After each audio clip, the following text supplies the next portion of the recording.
So, you want to own a cafe. Most people think owning a cafe means buying an espresso machine, finding a nice space with exposed brick, and spending your mornings chatting with regulars over a perfectly pulled flat white. That part is roughly true, except before any of that, you will need to deal with the part nobody talks about when they romanticize the idea of running a cafe, which is the money. And the first number that will hit you is the one that stops most people before they even start. Opening a standard independent cafe in the United States in 2026 costs somewhere between $80,000 and $300,000. That range is not vague on purpose.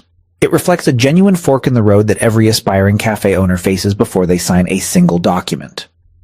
At the cheaper end of that range, you are taking over an existing cafe space that already has commercial plumbing, a grease trap, proper ventilation, and maybe some equipment left behind by the previous tenant. At the expensive end, you are starting with a raw retail shell, which means you are paying to install all of that infrastructure yourself from scratch, and commercial construction in the United States currently runs between $80 and $150 per square foot.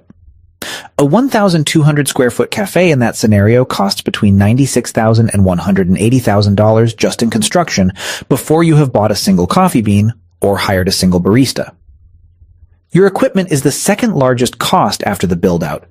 And this is where the aspirational vision of the cozy, independent cafe collides with some uncomfortable commercial reality. The espresso machine that sits at the center of everything costs between $5,000 for an entry-level commercial unit and $22,000 for a premium two-group machine from a brand like La Marzocco or Sinesso. You need at least two grinders, one dedicated to espresso and one for filter or drip, often a third for decaf. You need refrigeration, an automatic batch brewer, a blender for cold drinks, a point-of-sale system, small wares, and furniture. Total equipment budget for a standard specialty cafe lands between $30,000 and $60,000. Then there is the lease itself. Most landlords require first month, last month, and a security deposit of 1 to 3 months rent before you get the keys to anything. In a major American city, a 1,000 square foot cafe space runs between $3,300 and $6,700 per month. In a secondary city like Denver, Nashville, or Austin, it drops to roughly $2,100 to $3,750 per month. That deposit obligation alone, before you have renovated anything or bought a single piece of equipment, can run between $10,000 and $36,000.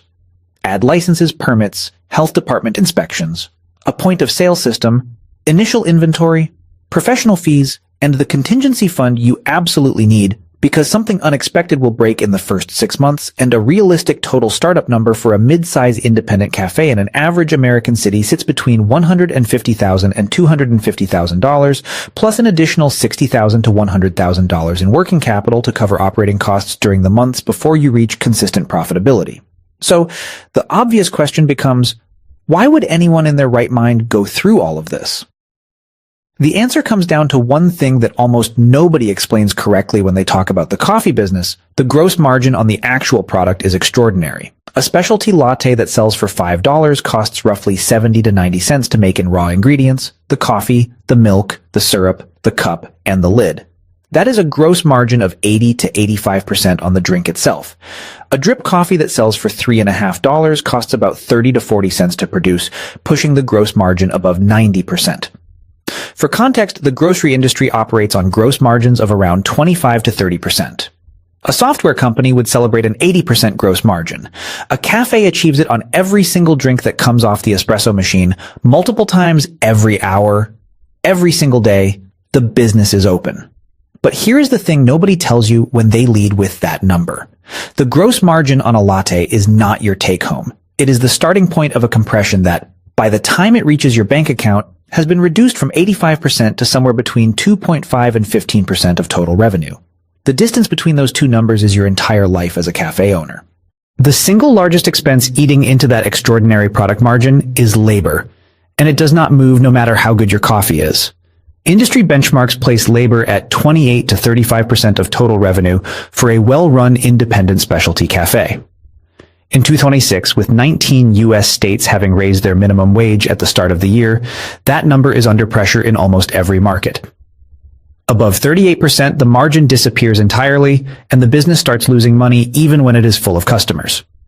Below 25%, service quality usually suffers enough that customer retention falls. It is one of the tightest operational tolerances in any consumer business, and it applies every single week regardless of whether the week was good or slow. Rent is the second structural cost that does not bend. Industry benchmarks put the rent ceiling at 10 to 14% of total revenue. Above 14%, the numbers almost never work regardless of how good the coffee is or how loyal the customers are. This is why location is simultaneously the most important decision in opening a cafe and the most dangerous one.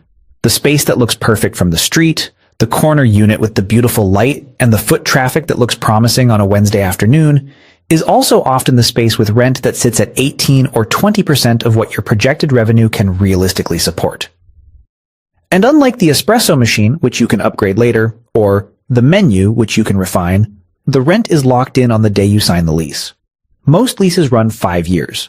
If you sign at the wrong number, you spend 5 years trying to grow your way out of a structural problem that the original math already told you would not work.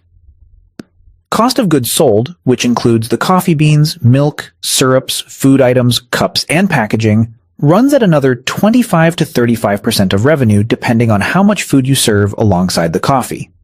Utilities, insurance, point-of-sale software, equipment maintenance, and marketing consume the remainder. Add all of it up, and total operating costs typically run at 75 to 85% of revenue before the owner takes a dollar. The resulting net profit margin for a mature, well-run independent specialty cafe averages between 10 and 15% of revenue, with the industry-wide average sitting closer to 5 to 7% once underperforming and franchise operations are included in the calculation. Now here's the part that catches most first-time cafe owners off guard. The coffee business generates a disproportionate share of its daily revenue in a window of roughly 4 hours in the morning.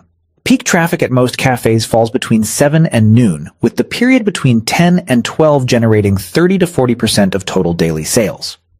What that means in practice is that you are staffing and equipping and leasing a space for the full day, but the revenue that justifies all of it arrives in a concentrated burst that is over before lunch. The hours between 2 and 5 in the afternoon at most independent cafes are a slow, quiet test of whether your fixed costs are low enough to survive the dead period between the morning rush and the occasional afternoon customer who wants a cold brew and somewhere to sit with a laptop. The ones who figure out how to generate meaningful afternoon revenue through a food program, a rotating alcohol license for evenings, a retail shelf of beans and merchandise, or a community event space consistently outperform the cafes that rely entirely on the morning window. Here is the number most people do not want to hear before they sign their lease.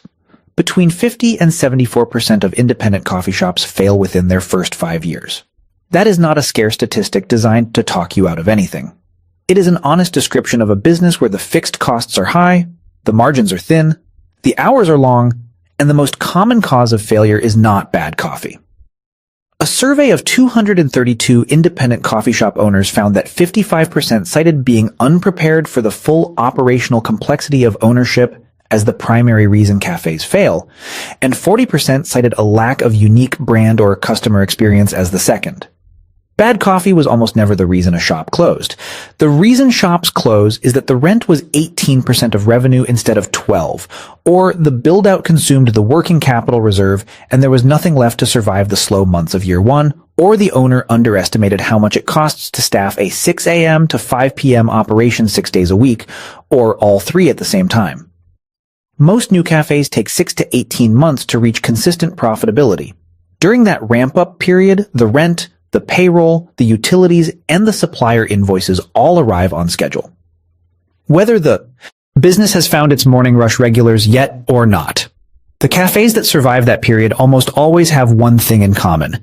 They opened with enough working capital to absorb the slow months without making desperate decisions about staffing or product quality that damaged the customer experience at exactly the moment it needed to be strongest. So let's run the actual math on two realistic versions of your cafe and answer the question you actually came here with. Option 1, a small neighborhood cafe. You spend $150,000 on build-out and equipment, put another $60,000 in working capital reserve, and open in a mid-size American city with rent of $3,000 per month. By year 2, you are doing a morning rush that generates around $700 to $900 per day on average. translating to roughly $250,000 to $320,000 in annual revenue. At a 10% net margin, that is $25,000 to